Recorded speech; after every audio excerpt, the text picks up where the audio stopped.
Bonjour à tous. Si le temps commence à vous sembler long, c'est normal. C'est déjà le 8e culte du confinement. On avait commencé le 22 mars. Demain, c'est la fin du confinement. Enfin, le début de la fin, mais ça ne va pas tout changer d'un coup. Il faudra commencer, ou plutôt continuer à être prudent. Et je vous invite à bien penser à vous laver les mains, à faire attention à vous quand même. Et je vous invite à commencer ce culte en célébrant Dieu par un hymne à sa gloire et à sa grandeur, par le psaume 96. Chantez en l'honneur de l'Éternel un cantique nouveau.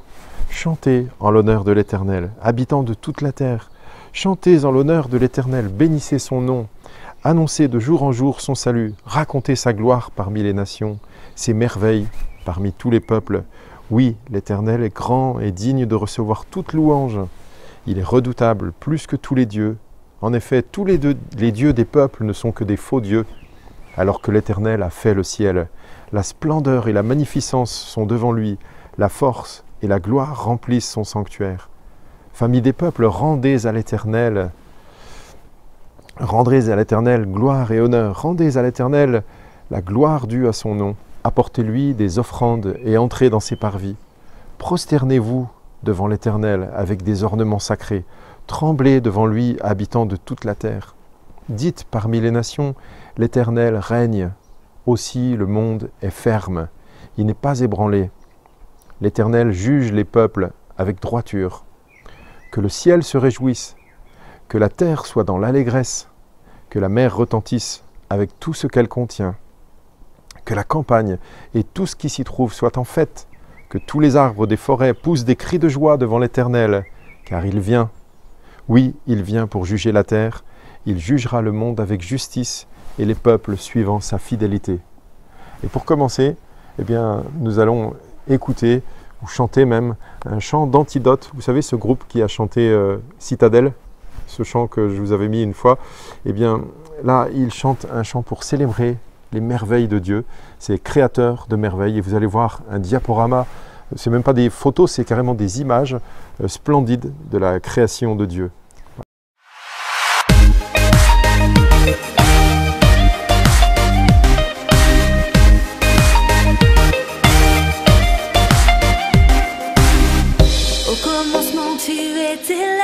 Tu as dit que la lumière soit, les astres ont écouté ta voix, la terre a tourné pour la première fois, avec amour, sagesse et art. Tu écrivais notre histoire, tu nous as fait à ton image, donner la terre pour héritage. Mais qui peut se comparer à toi? Tu appelles à la vie ce qui n'existe pas. Qui peut se comparer à toi? Oh, artisan de merveille, l'univers n'a pas son pareil. Artisan de merveille, la création étincelle de ta puissance, de ta sagesse éternelle. Oh, artisan de merveille.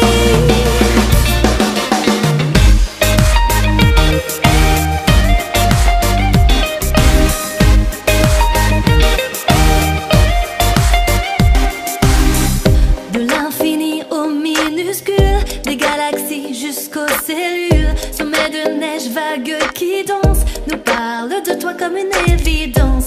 Tes œuvres sont le miroir dans lequel nous voyons ta gloire. Jésus, par toi tout fut créé, se maintient par ta volonté. Qui peut se comparer à toi? Tu appelles à la vie ce qui n'existe pas. Qui peut se comparer à toi? Oh, artisan de merveille.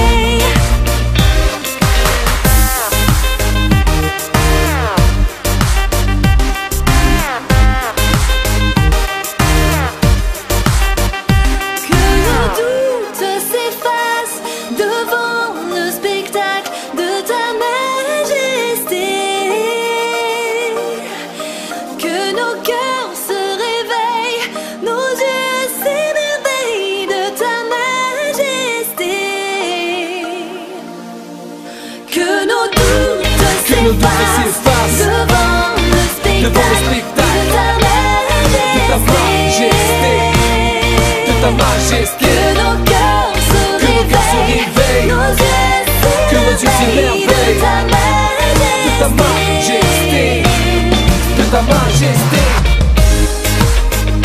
Non, l'univers n'a pas son pareil. La création étincelle de ta puissance, de ta sagesse éternelle.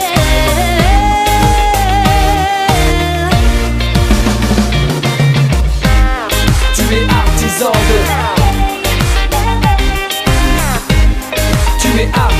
de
Il y a 2000 ans, des hommes et des femmes ont vécu des moments exceptionnels car ils ont vu et entendu Jésus.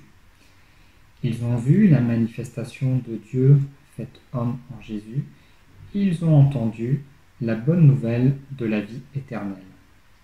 Ils ont fait le choix de vivre selon l'enseignement reçu de la part de Jésus et ils ont décidé de le partager avec les gens autour d'eux.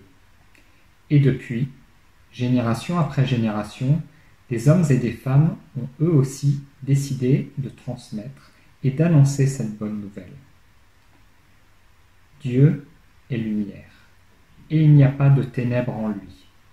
Cela veut dire que Dieu n'est que pureté.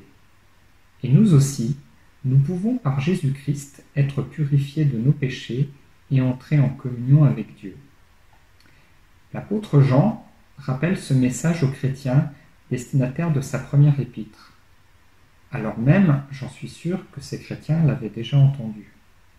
À eux, comme à nous, aujourd'hui, Jean exhorte à ne pas nous tromper nous-mêmes.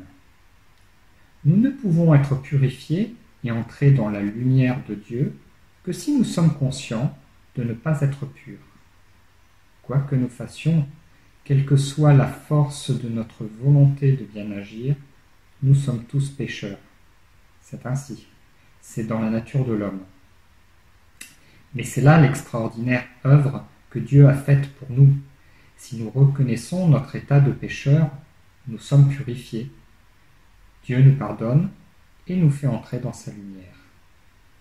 Quelle merveilleuse promesse, vous ne trouvez pas ? Ce qui était dès le commencement, ce que nous avons entendu, ce que nous avons vu de nos yeux, ce que nous avons contemplé et que nos mains ont touché concernant la parole de la vie, nous vous l'annonçons. La vie, en effet, s'est manifestée, nous l'avons vue, nous en sommes témoins, et nous vous l'annonçons, cette vie éternelle qui était auprès du Père et qui s'est manifestée à nous. Ce que nous avons vu et entendu, nous vous l'annonçons à vous aussi, afin que vous aussi, vous soyez en communion avec nous. Or, c'est avec le Père et avec son Fils Jésus-Christ que nous sommes en communion, et nous vous écrivons cela afin que notre joie soit complète. Voici le message que nous avons entendu de lui et que nous vous annonçons. Dieu est lumière, et il n'y a pas de ténèbres en lui. Si nous disons que nous sommes en communion avec lui, tout en marchant dans les ténèbres, nous mentons, et nous ne mettons pas la vérité en pratique. Mais si nous marchons dans la lumière, tout comme Dieu lui-même est dans la lumière, nous sommes en communion les uns avec les autres, et le sang de Jésus-Christ, son Fils, nous purifie de tout péché. Si nous disons que nous n'avons pas de péché, nous nous trompons nous-mêmes et la vérité n'est pas en nous. Si nous reconnaissons nos péchés, il est fidèle et juste pour nous les pardonner et pour nous purifier de tout mal.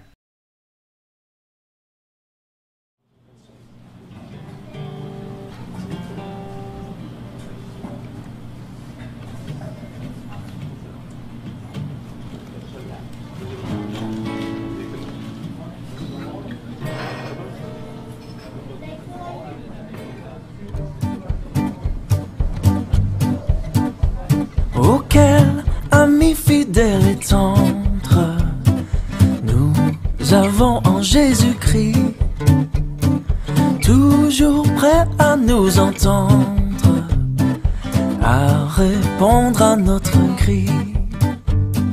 Il connaît nos défaillances, nos chutes de chaque jour, sévère en ses exigences.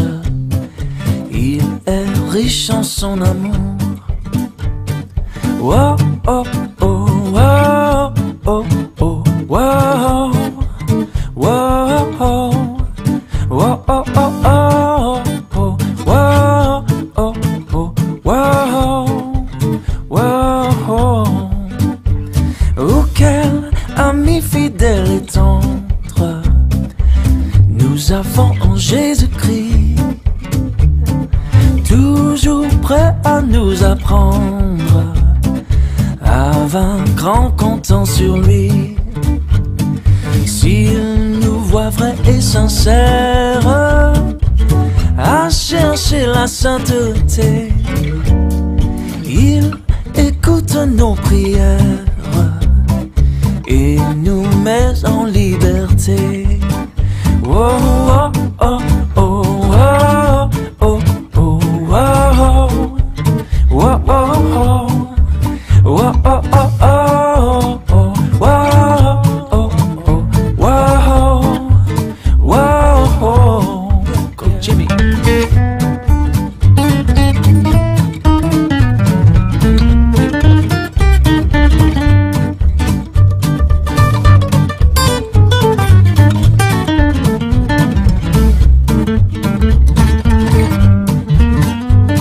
Oh, quel ami fidèle et tendre nous avons Jésus-Christ. Bientôt il viendra nous prendre pour être au ciel avec lui. Suivons donc l'étroite voie en comptant sur son secours, car bientôt nous aurons la joie, yeah, de vivre avec lui toujours. Oh, oh, oh, oh, oh, oh, oh, oh,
Ça vous dirait de regarder un bon film?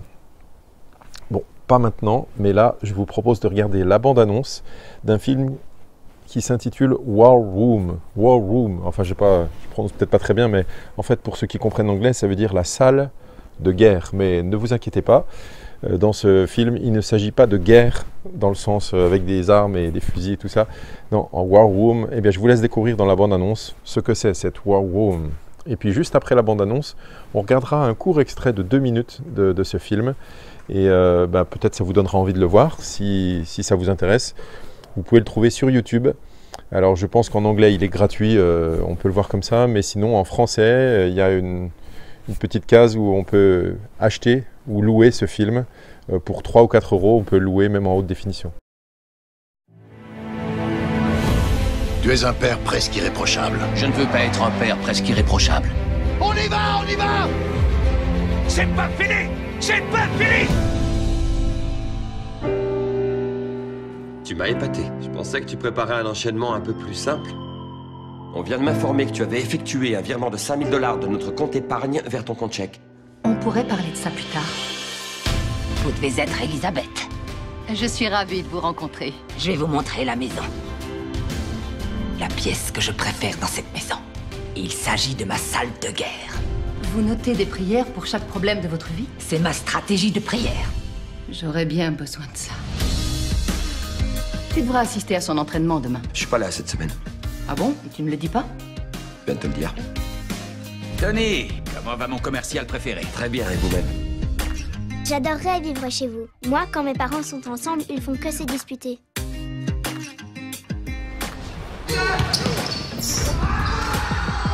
Ce soir, je sais pas ce qui t'a pris. Il fallait se battre pour pouvoir toucher la balle. Ouais, j'avais besoin de décompresser. À part se disputer, on ne sait pas faire grand-chose. Je crois pas que t'aurais envie de vivre une 3e guerre mondiale chez toi. Non, non, pas du tout. Vous vous disputez souvent. Très bien. Mais est-ce que vous savez vraiment vous battre? Vous devez implorer le Seigneur afin qu'il fasse ce que lui seul peut faire. Ensuite, vous devez vous mettre à l'écart et le laisser accomplir son travail. Et j'ai besoin que vous meniez votre combat en prière.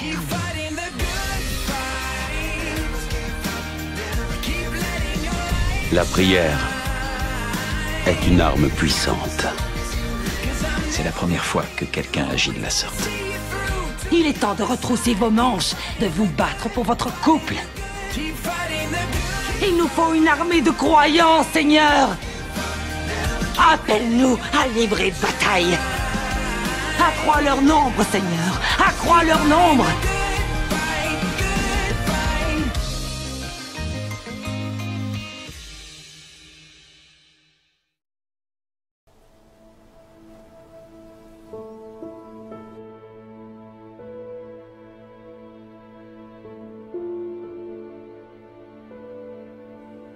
Seigneur, bénis Jennifer et sa famille. Fais que Daniel et elle aient une bonne influence l'une sur l'autre. Prière pour Tony, pour obéir à la volonté de Dieu.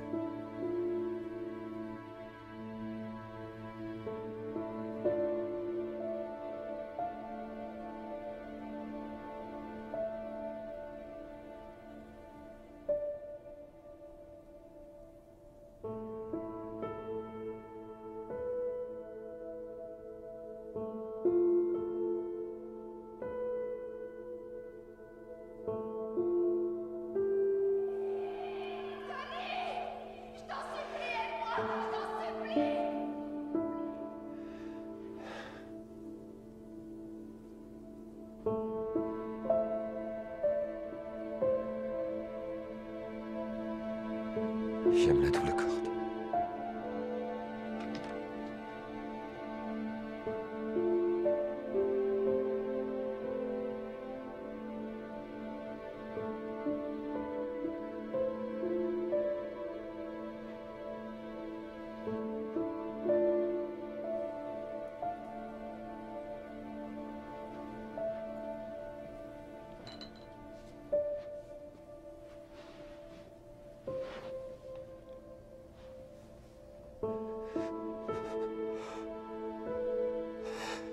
Jésus,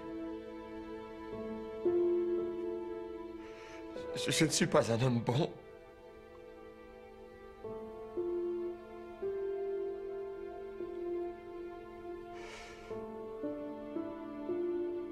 Je suis égoïste. Je suis plein d'orgueil.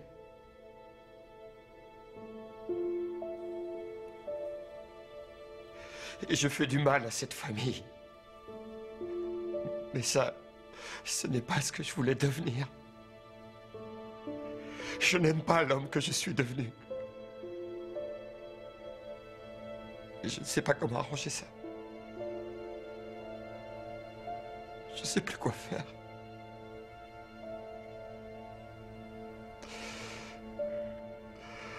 Pardonne-moi, je t'en prie.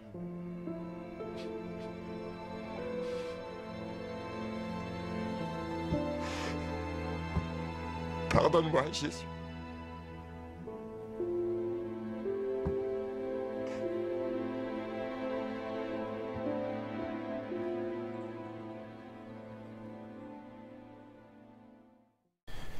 Alors ceux qui sont habitués à nos cultes du confinement ont remarqué que plusieurs fois j'ai programmé des chants en plusieurs langues. Alors merci à Delphine Du qui m'a proposé ce chant. Je dis Delphine Du, l'autre fois c'était Delphine Da quelque chose, aujourd'hui c'est Delphine Du quelque chose. Merci beaucoup d'avoir proposé ce chant, de la retrouver. Et donc vous allez voir, c'est un chant qui dit Hosanna en plusieurs langues. Et on va se réjouir et célébrer Dieu ensemble. Vous allez voir, c'est waouh!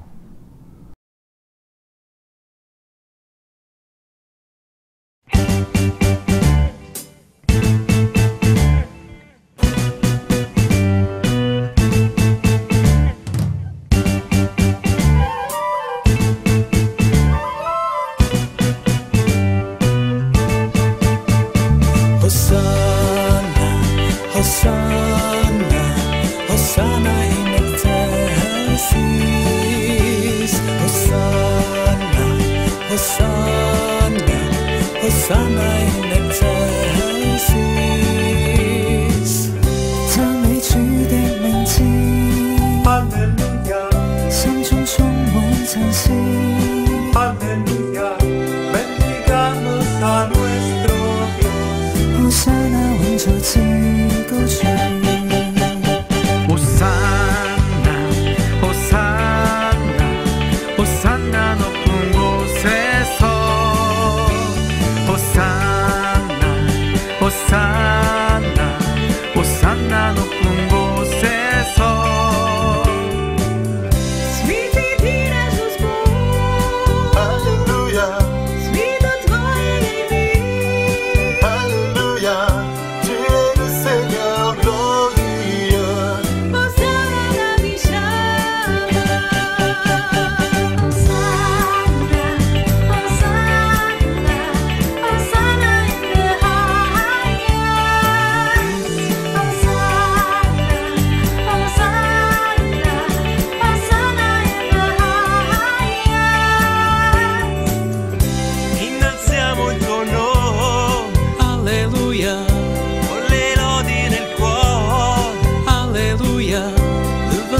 Vossas mãos gritai, Hosanna in excelsis.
اسمك هللويا بقلوب شاكرة هللويا في wyższony bądź Boże nasz هوشعنا في الأعالي Hosanna Hosanna Hosanna in excelsis Hosanna Hosanna Hosanna in excelsis Błogosławimo mi Alleluja radosno srcem svim Alleluja Budi slavljeno Bože naš Hosanna in excelsis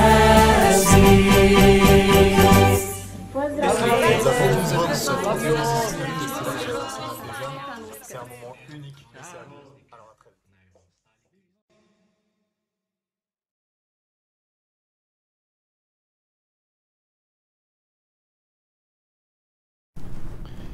Et maintenant, c'est la rubrique pour les enfants. Alors, dessin animé, histoire, je vous le dis pas, vous allez voir. Profitez bien. Le royaume des cieux est semblable à celui d'un roi qui avait envoyé ses serviteurs pour inviter ses sujets au mariage du prince, son fils. Mais ceux-ci ne voulurent pas venir. Vous dites qu'ils ont décliné mon invitation? C'est cela, sire. Ils vous ont donné une raison, j'imagine. Ils ont dit qu'ils étaient trop occupés ou que ça ne les intéressait pas. Sire, en vérité, sachez que plusieurs de vos sujets sont contre votre règne. Et quels sont les fondements de leur ressentiment? L'orgueil et l'envie, sire. Ils vous refusent les honneurs qui vous sont dus. Cependant, ils les désirent pour eux-mêmes.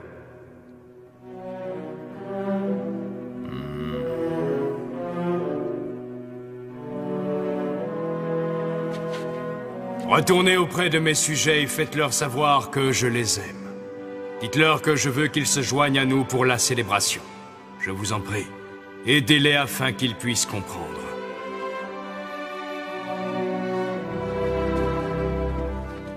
On l'a déjà dit, on n'est pas intéressé, pas du tout intéressé. Laissez-les tranquilles. Nous ne voulons que la paix. Mais le roi a été si bon avec vous. Assister au mariage de son fils serait une façon de lui montrer votre gratitude. Le fils du roi, après tout, est votre prince, et je crois que vous devez venir. Comment oses-tu nous juger et nous donner des ordres? C'est nous qui gouvernons ce royaume, tu n'es qu'un serviteur. Sachez qu'il n'y a pas de plus grand honneur que de servir ce roi juste et bon. C'est grâce à notre travail que ce royaume est prospère. C'est en notre honneur que le roi doit donner une fête. Vous faites une terrible erreur, je vous en prie, réfléchissez. Je vous en prie, laissez votre orgueil et vos rancœurs de côté et venez à la noce du prince. C'est toi qui fais une terrible erreur en insistant. Vous n'avez pas de loyauté. Maintenant, je vais te faire payer ton arrogance.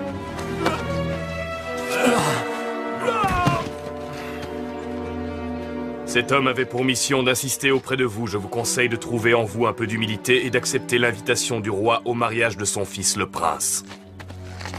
Et voilà ce que j'en fais de l'invitation du roi. Je crache dessus. C'est donc votre dernier message au roi concernant la noce? Non! Pas tout à fait.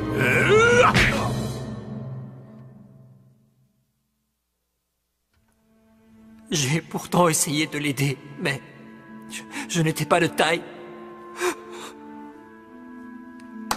Venez, approchez-vous. Trouvez les coupables le plus rapidement possible et amenez-les au palais. Quelle déception. Quels ingrats. Je te suis reconnaissant d'avoir survécu. J'irai encore les voir pour essayer de les convaincre. Si tel est votre désir, sire. Oui. En effet, tu lanceras une autre invitation. Oui, sire, si tel est votre désir. Mais cette fois, mon ami... Cette fois, je veux que tu ailles dans les campagnes, que tu prennes les sentiers les plus reculés, que tu découvres les endroits les plus pauvres, que tu rencontres les gens les plus humbles et que tu invites tous ceux que tu rencontreras. Vous devez savoir, sire, que dans ces lieux, je rencontrerai beaucoup de gens malades, infirmes et que pour la plupart, ils sont démunis de tout. S'ils devaient accepter votre invitation, vous... Si par bonheur, ils acceptent mon invitation au festin, nous les recevrons avec tous les honneurs. Mes beugras sont tués. Tout est prêt, nous les attendons. Oublions ceux que nous avons tout d'abord invités. J'y vais, sire.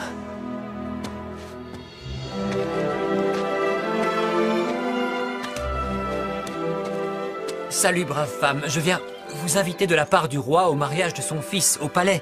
Qu'est-ce que vous dites? C'est sûrement une erreur. Moi, au palais? Allez mettre vos plus beaux vêtements et présentez-vous ce soir au palais royal. Vous êtes certain que c'est bien nous? Nous que veut voir le roi? Oui, et il espère que vous accepterez. Oh. Nous? Écoutez ça, nous sommes invités au palais. Oui, le roi nous a invités au palais pour un festin en l'honneur de son fils qui se marie. Quoi? Qu'est-ce que tu dis? On est invités ce soir au palais du roi. On doit porter nos plus beaux habits. Mais qu'est-ce que je fais? Moi, j'ai rien d'autre à mettre. Je vais vite les laver, ça ira. Mais toi, tu dois arranger tes sandales. Oh, un mariage au palais. Oh,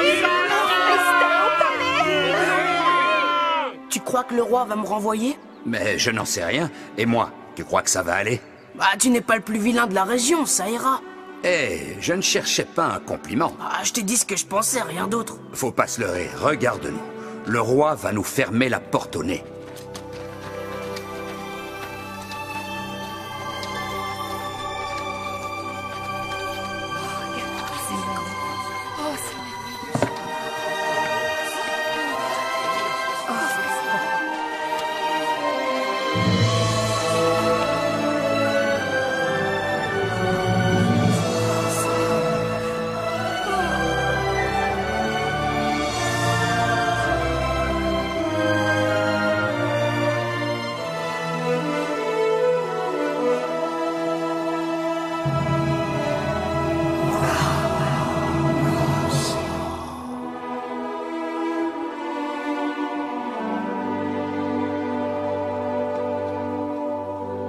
Je vous souhaite la bienvenue, mes amis.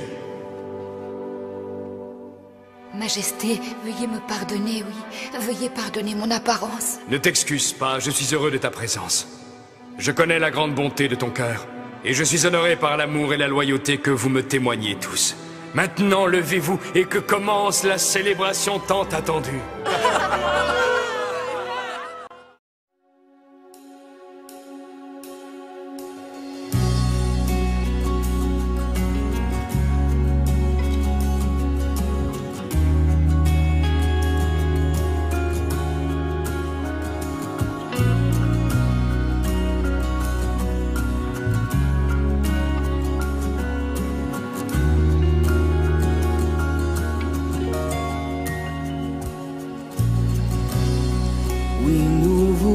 nous êtes un peuple embrasé, l'église que ton cœur attend.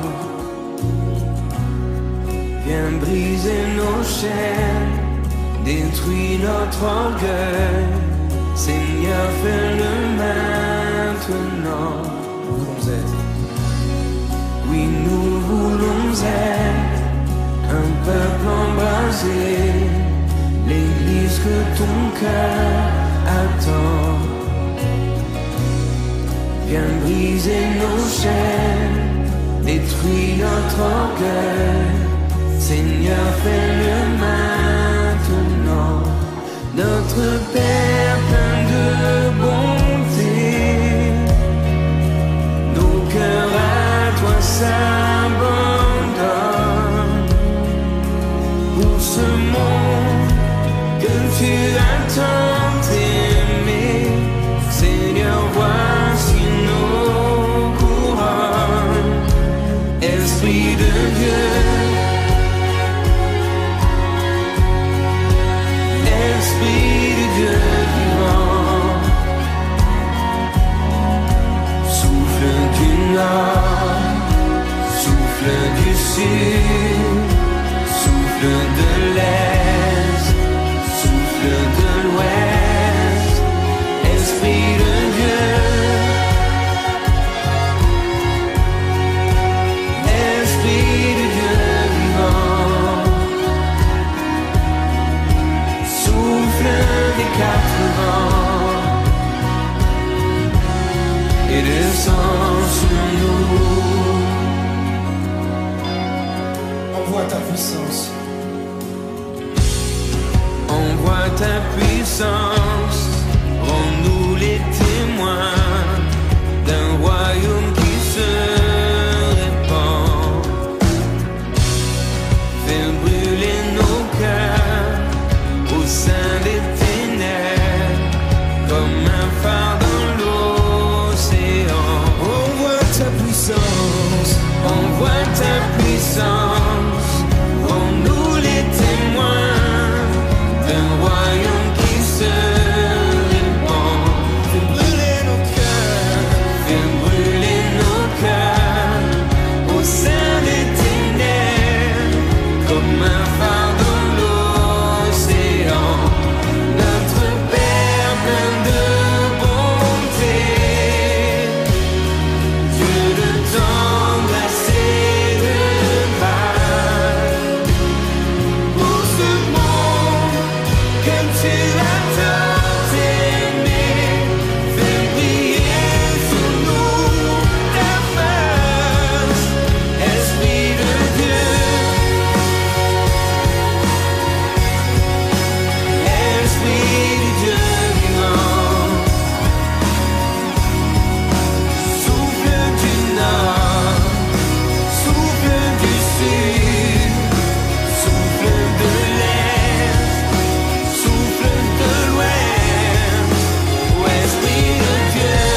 invitation à prier en musique.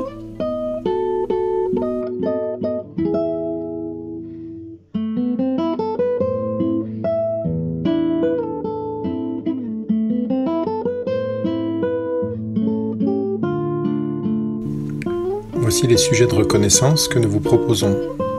Le déconfinement va commencer. C'est un soulagement de pouvoir reprendre une vie sociale autre que par téléphone ou par mail.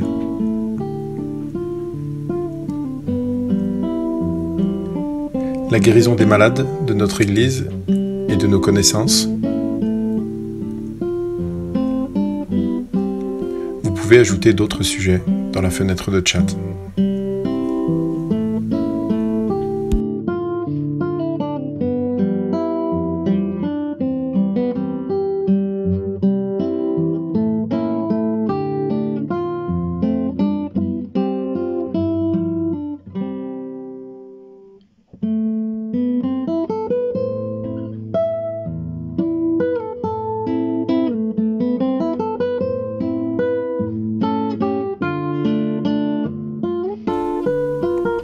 Voici les sujets de prière que nous vous proposons.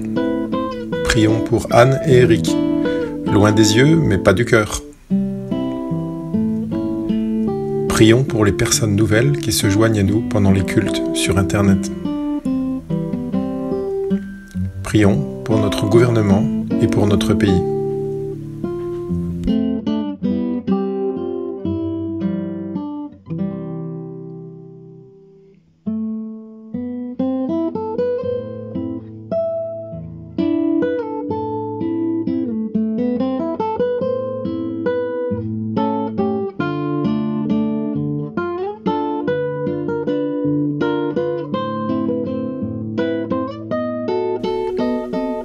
Philippiens, chapitre 4, versets 4 à 7. Réjouissez-vous toujours dans le Seigneur. Je le répète, réjouissez-vous. Que votre douceur soit connue de tous les hommes. Le Seigneur est proche. Ne vous inquiétez de rien, mais en toute chose, faites connaître vos besoins à Dieu par des prières et des supplications, dans une attitude de reconnaissance. Et la paix de Dieu, qui dépasse tout ce que l'on peut comprendre, gardera votre cœur et vos pensées en Jésus-Christ.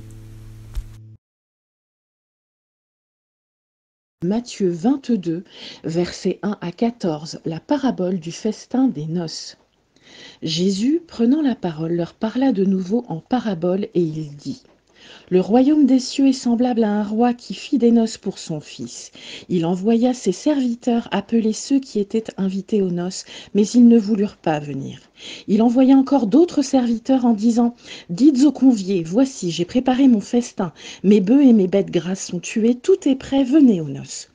Mais sans s'inquiéter de l'invitation, ils s'en allèrent. Celui-ci à son champ, celui-là à son trafic. Et les autres se saisirent des serviteurs, les outragèrent et les tuèrent. Le roi fut irrité, il envoya ses troupes, fit périr ses meurtriers et brûla leur ville. Alors il dit à ses serviteurs : Les noces sont prêtes, mais les conviés n'en étaient pas dignes. Allez donc dans les carrefours et appelez aux noces tous ceux que vous trouverez. Ses serviteurs allèrent dans les chemins, rassemblèrent tous ceux qu'ils trouvèrent, méchants et bons, et la salle des noces fut pleine de convives. Le roi entra pour voir ceux qui étaient à table, et il aperçut là un homme qui n'avait pas revêtu un habit de noces. Il lui dit : Mon ami, comment es-tu entré ici sans avoir un habit de noces ? Cet homme eut la bouche fermée. Alors le roi dit aux serviteurs : Liez-lui les pieds et les mains et jetez-le dans les ténèbres du dehors, où il y aura des pleurs et des grincements de dents. Car il y a beaucoup d'appelés, mais peu d'élus.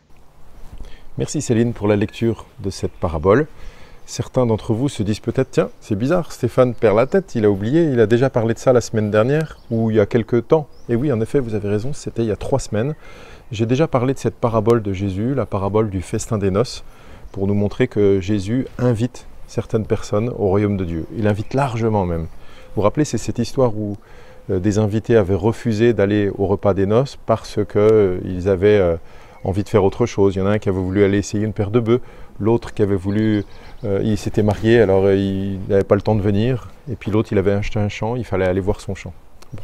Bref, c'était dans l'évangile de Luc, mais aujourd'hui, on va lire, donc on vient de lire plutôt, et on va parler de cette parabole dans l'évangile de Matthieu, et vous allez voir qu'il y a quelque chose de plus de différent vers la fin et qui va nous apporter un enseignement intéressant et primordial même, je vais dire.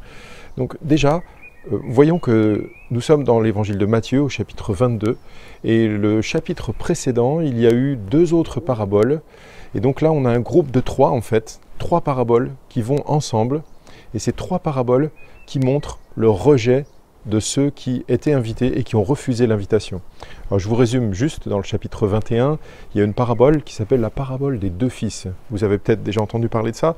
C'est Jésus qui dit qu'il y a 2 fils, à qui le père dit « va travailler dans mon champ » et le premier dit « non, je ne veux pas y aller ». Mais finalement, après, il réfléchit et puis il dit « ah ok, j'y vais ». Donc il va dans le champ. Et puis il y a l'autre qui dit « oui, je veux bien y aller », mais finalement il n'y va pas. Et Jésus dit à ceux qui l'écoutent, à votre avis, lequel a fait la volonté de son Père? Et tout le monde conclut, bien sûr, c'est celui qui a dit non, mais qui a finalement fait ce que le Père a voulu. Et Jésus en profite à la fin de cette parabole pour dire quelque chose. Vous savez quoi? Nous, souvent, quand on pense à cette parabole, on pense à, si on a 2 enfants, il y en a un qui obéit, il y en a un qui n'obéit pas, on pense à ça, mais Jésus a une pensée plus particulière pour ceux qui l'écoutent, c'est le peuple d'Israël. C'était le peuple élu, le peuple choisi dans l'Ancien Testament. Et Jésus conclut cette petite parabole en disant « Les prostituées et les collecteurs d'impôts vous précéderont dans le royaume de Dieu ». Donc il y a comme un jugement en fait.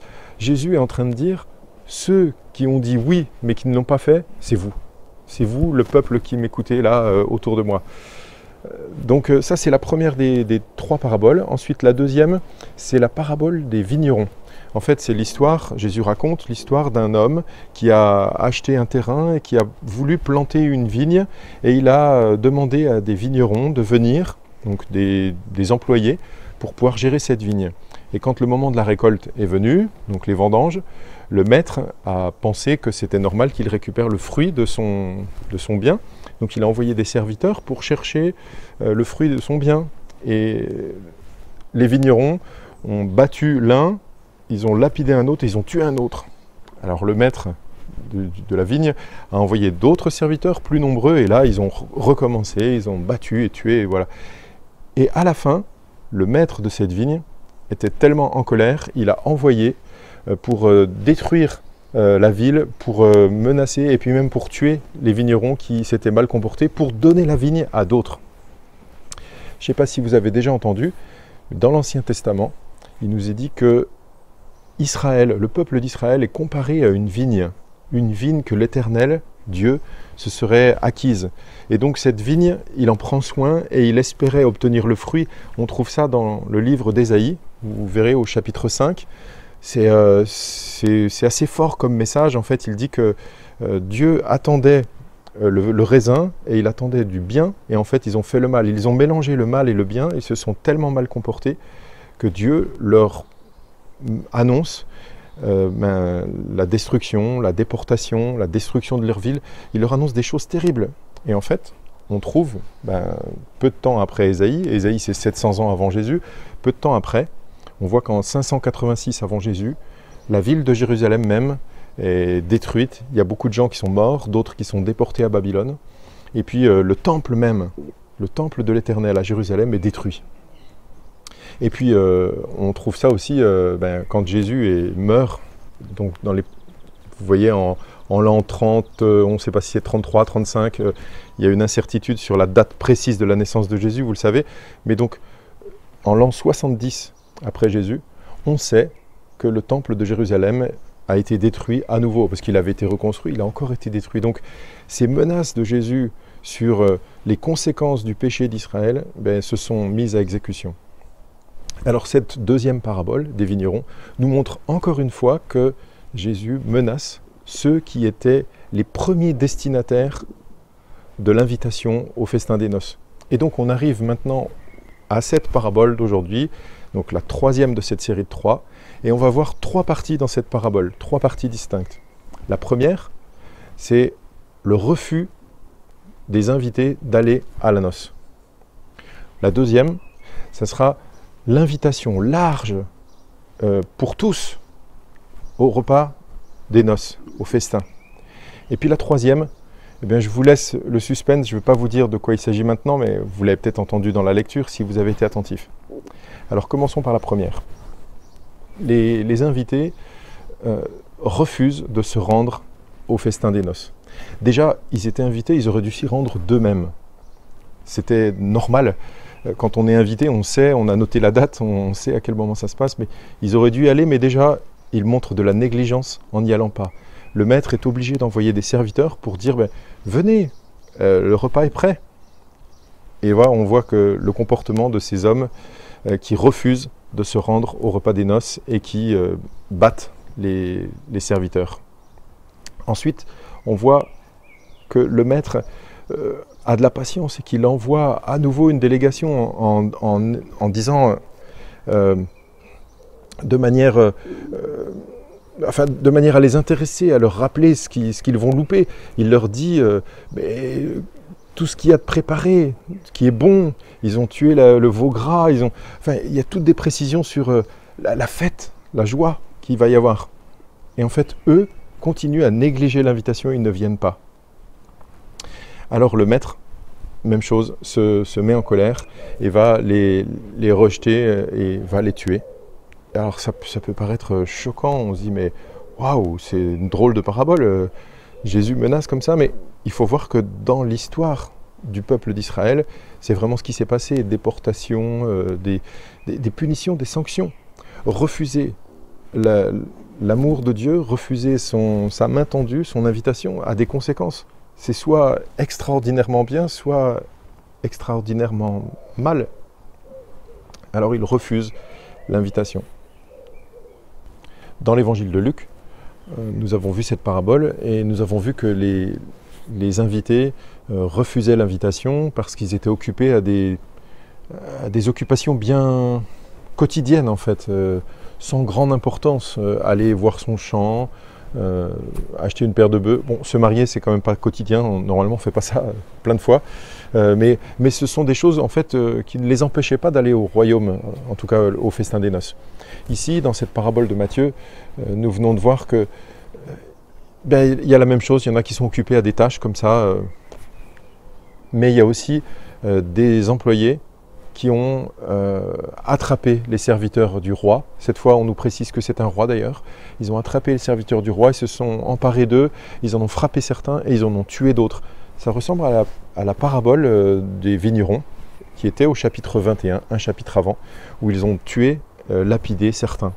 Donc à ce moment-là, le roi se met en colère et dit finalement, ces invités ne sont pas dignes d'être invités. Et ils sont rejetés. C'est dramatique en fait. Ils étaient vraiment invités, ils avaient leur place, ils n'avaient qu'à y aller, mais ils se sont rebellés et ils ont mal agi, donc ils ne sont plus dignes d'être invités, donc ils sont complètement rejetés.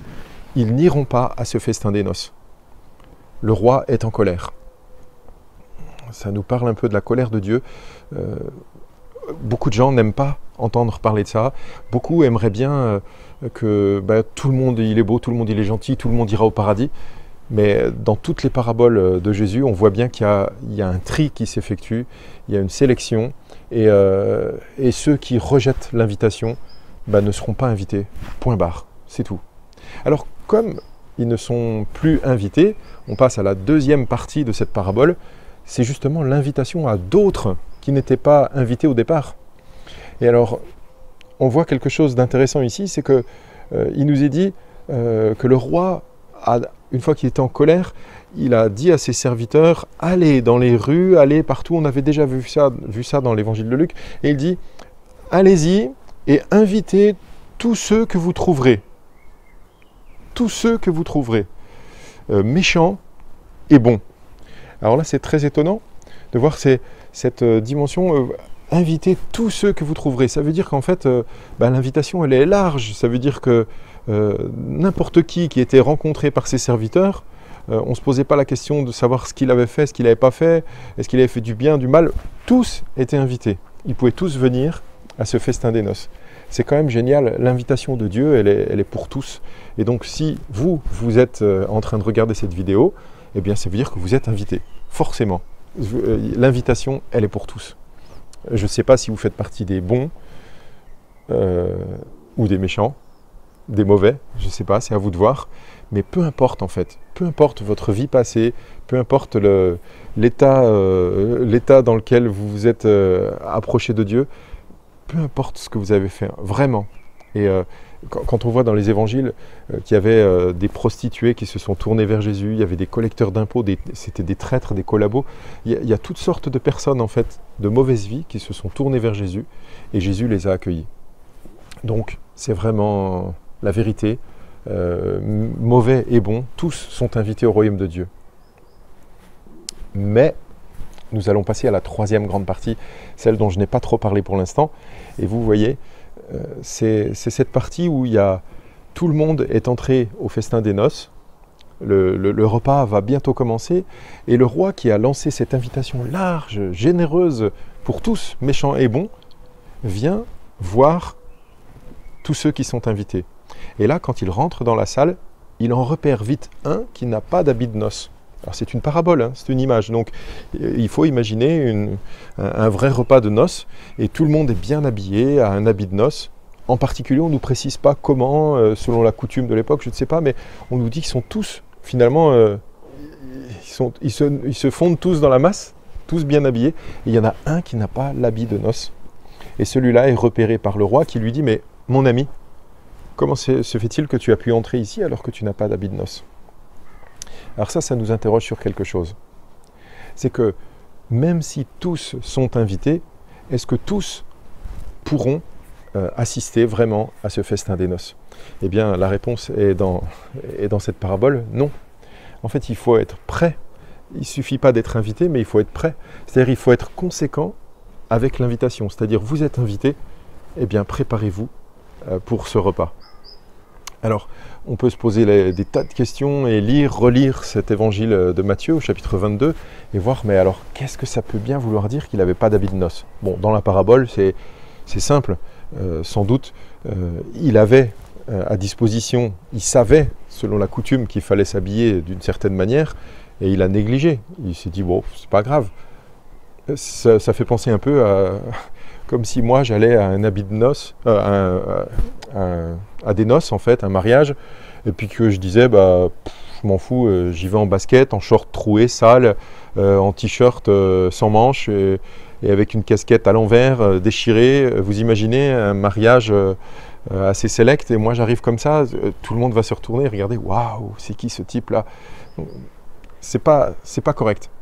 Eh bien, pour se présenter au festin des noces, c'était pareil, il fallait avoir un certain habit. Ça nous dit quelque chose donc sur la préparation. Il y a beaucoup de paraboles que Jésus a racontées qui nous parlent donc d'entrer dans le royaume de Dieu, d'avoir la vie éternelle. Et ici, on voit quelque chose de très important, c'est qu'il faut avoir une certaine préparation. Es-tu prêt pour ce festin des noces? En fait, ce qui peut être perturbant quand même, je pense, à la lecture de cette parabole, c'est que tous sont déjà dans la salle. Il ne s'agit pas de personnes qui sont dehors. Vous vous rappelez, dans cette parabole, il y a ceux qui étaient invités, qui ne le sont plus, qui ne sont pas dignes. Ils ont été, la parabole nous le dit, le roi était en colère, ils ont été tués, ils ont été éliminés. Et il y a tous les autres méchants et bons qui sont invités, et on nous dit que parmi ceux qui sont là, déjà dans cette salle, c'est presque, on pourrait dire, ils sont au seuil du royaume de Dieu, ils ont mis un pied presque dedans, et juste avant de pouvoir rentrer définitivement, ils sont éjectés. Vous avez vu ce que fait le roi? Il lui dit, mon ami, comment as-tu fait pour ne pas avoir d'habit de noces et rentrer ici? Et il dit, liez-lui les mains et les pieds et jetez-le dehors, dans le lieu où il y aura les ténèbres et puis les grincements de dents. Donc en fait, il parle de l'enfer, être rejeté loin de Dieu, ne pas être avec lui pour toujours. Et on se demande pourquoi cet homme-là était parmi les autres et il n'était pas comme les autres. Il semblait être comme les autres, mais il ne l'était pas. Et ça fait quand même penser un peu à ceux qui peut-être vivent parmi les chrétiens, se comportent extérieurement comme les chrétiens, fréquentent des lieux comme des chrétiens, ont des discours de chrétiens, mais ne le seraient pas vraiment, en fait, intérieurement. Ils ne seraient pas vraiment prêts C'est-à-dire, en fait, ne pas avoir mis d'habit de noces, ça pourrait être ne pas avoir donné une réponse appropriée à l'invitation du roi.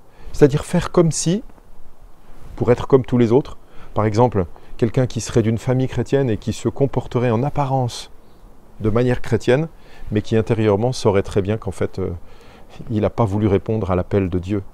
Il n'a pas voulu se comporter d'une manière qui l'honore. Et il n'a pas accepté, surtout, la grâce de Dieu pour lui.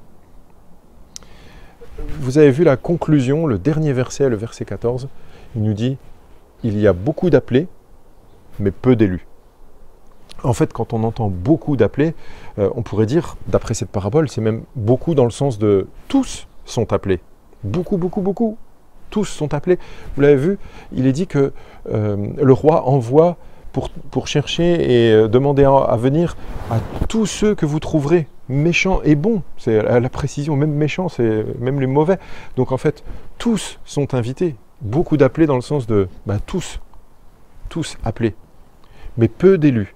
Pourquoi? Parce qu'il y en a beaucoup parmi ceux qui sont appelés, qui vont refuser complètement l'invitation, comme on l'a vu dans la parabole, ou alors qui vont faire semblant de l'accepter, mais qui ne vont pas l'accepter. Donc cette parabole est là pour nous avertir aussi. Il faut répondre de manière appropriée à l'invitation du roi. Il faut se préparer. Et je vous invite, si vous voulez bien, à continuer à lire les évangiles. Et chaque fois que vous lisez les paraboles de Jésus, vous verrez cette invitation. Il ne s'agit pas d'amener notre propre justice. Vous voyez, cet habit de noces ne serait pas la propre justice de chacun. Ah oui, moi je mérite d'entrer parce que j'ai trouvé un bel habit. Non, non. Cet habit-là, c'est Dieu qui nous le donne. C'est sa grâce, c'est son pardon. Tout ça, il nous le donne. Mais il faut accepter de le prendre. C'est-à-dire, il faut accepter de recevoir le pardon de Dieu pour pouvoir accéder au festin des noces. Cette parabole nous apprend donc que tous sont invités, mais qu'il y a peu d'élus. Rappelez-vous aussi ce que Jésus dit dans l'évangile de Jean. Il dit « Car Dieu a tant aimé le monde, qu'il a donné son Fils unique, afin que quiconque croit en lui ne périsse pas, mais qu'il ait la vie éternelle. » Il n'y a pas à avoir peur et à hésiter. Si tu es invité et que tu réponds à l'invitation, crois en Jésus maintenant. N'attends pas dans quelques mois, quelques années que tu auras pris de l'expérience, tu auras fait des choses. Maintenant, crois en Jésus. Et alors, tu participeras toi aussi à ce festin des noces. Et tu pourras te réjouir avec tous les autres dans la présence de Dieu pour toujours.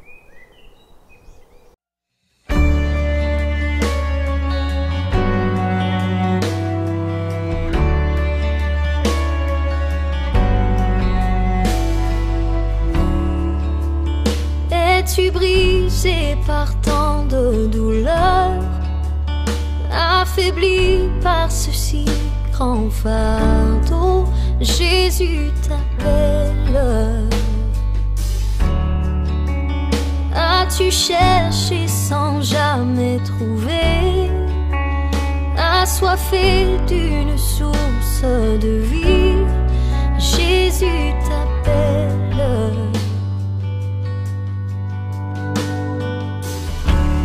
Oh, viens à son autel, les bras du Père sont grands ouverts, ton pardon racheté par le sang précieux de Jésus.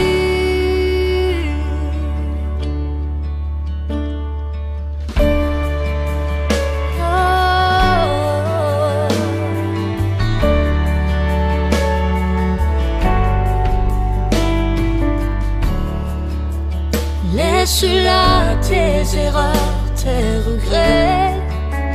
N'attends pas, viens à lui aujourd'hui. Jésus t'appelle. Oh, tes chagrins, il changera en joie. Une vie naîtra de la poussière. Jésus t'appelle.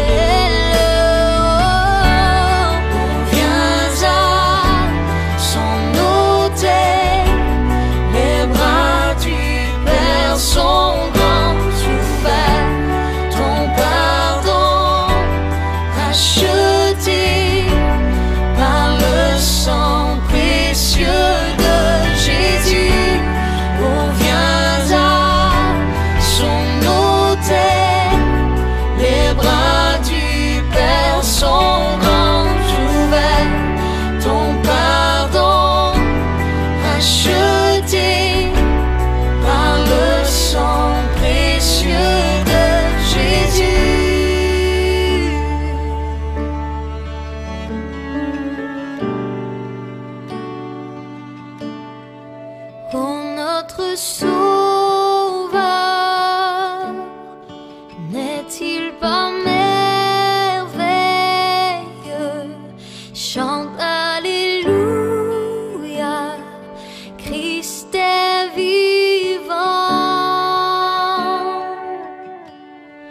genoux devant lui, car il est Seigneur de tout.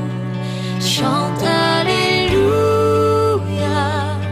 Christ est vivant. Oh, notre Sauveur, n'est-il pas merveilleux? Chante Alléluia, Christ est vivant. Un genou devant lui, car il est Seigneur de tout. Chante Alléluia, Christ est vivant.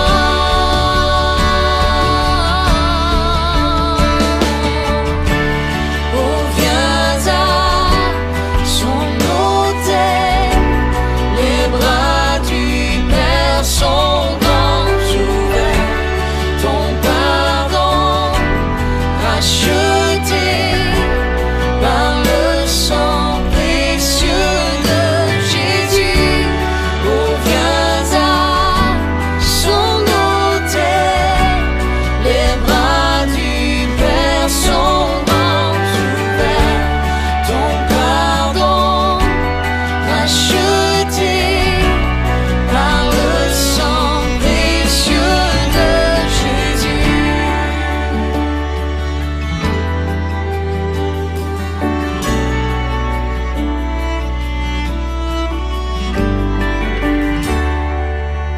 Prends ta croix, attendant la couronne. Fais connaître à ce monde ce trésor.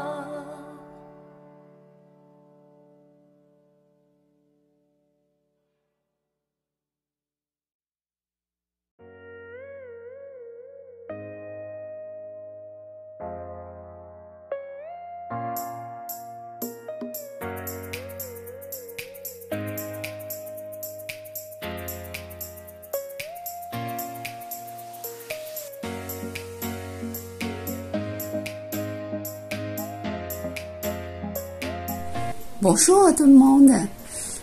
Je pense, pendant le confinement, tout le monde fait les belles choses. Et moi aussi, vous voyez, une belle chose que je fais, c'est mon pot de fleurs. Vous voyez derrière mes pots de fleurs sur mon fenêtre. Chaque fois quand je vois ces fleurs, je pensais à Matthieu chapitre 6. Si Dieu revêt aussi l'herbe de champ qui existe aujourd'hui et qui demain sera jetée au four, ne vous vêtira-t-il pas à plus forte raison? Ne vous inquiète donc point. Alors, je remercie beaucoup chaque fois à Seigneur qui nous donne cette promesse, qui nous donne le soleil, qui nous aussi renforcer leur vie.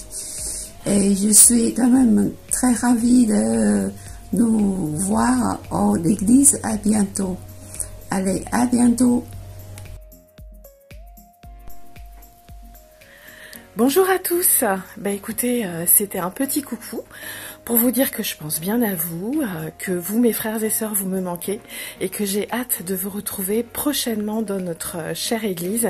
Et d'ici là, prenez soin de vous et on garde le contact. À bientôt. Coucou tout le monde, j'espère que vous allez bien, que vous avez pris le temps de mettre à profit le confinement, que vous avez fait plein de choses en famille, fait tout ce que vous aviez rêvé de faire en disant si j'ai 10 minutes je le ferai, et d'avoir pris le temps aussi de réfléchir à demain. Du coup demain, plus précisément lundi, c'est le déconfinement.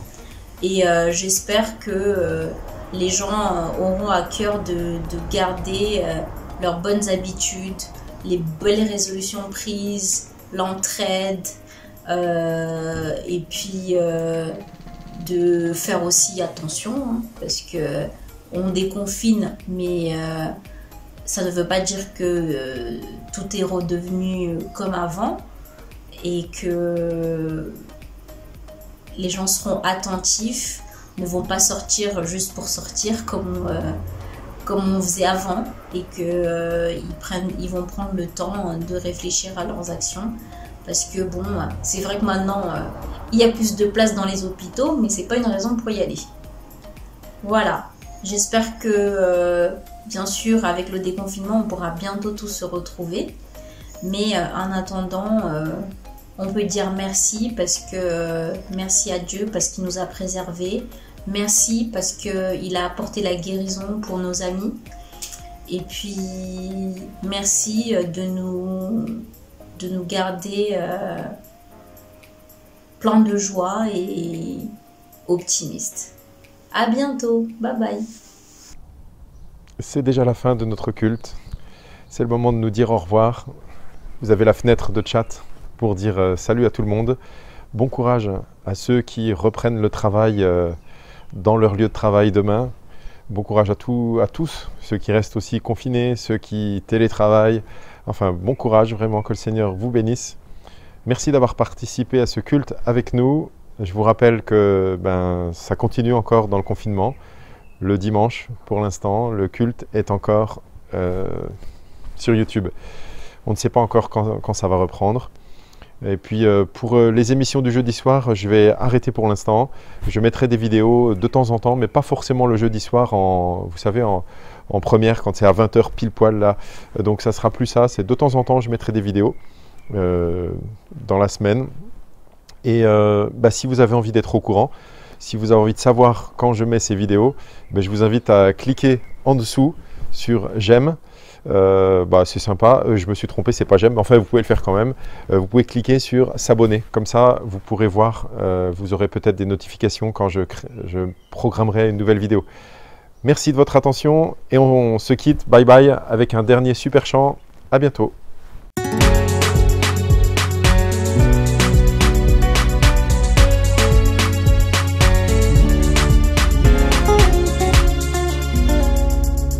Un jour nous vivrons le vrai bonheur dans la présence de notre Sauveur. Nous hériterons enfin du pays promis, où règne l'amour, la joie, la paix, l'harmonie. Et nous danserons dans un concert de louanges, d'un même cœur avec les anges. Un jour j'irai haut, en présence de mon roi, là où la vie est, tout le monde est dans la joie. Nouvelle Jérusalem, Jésus-Christ nous emmène là où il n'y a plus de. En attendant, danse avec moi. Nouvelle Jérusalem, Jésus-Christ nous emmène là où il n'y a plus de. En attendant, danse avec moi. Dans ce monde où tout est en couleur, il n'y aura plus ni larmes ni douleur. Quelle joie ce sera quand nous verrons face à face celui qui nous a tant aimés et sauvés par sa grâce. Pour l'éternité nous chanterons ces merveilles, merveilles. Hosanna, gloire à l'Éternel. Un jour j'irai haut, en présence de mon roi, là où la vie est, tout le monde est dans la joie. Nouvelle Jérusalem, Jésus-Christ nous emmène là où il n'y a plus de. En attendant, danse avec moi. Nouvelle Jérusalem, Jésus-Christ nous emmène là où il n'y a plus de. En attendant, danse avec moi. Danse avec moi. Réjouis-toi dans son amour. Danse avec moi. En attendant ce merveilleux jour, danse avec moi. Danse avec moi. Réjouis-toi dans son amour. Danse avec moi. En attendant ce merveilleux jour.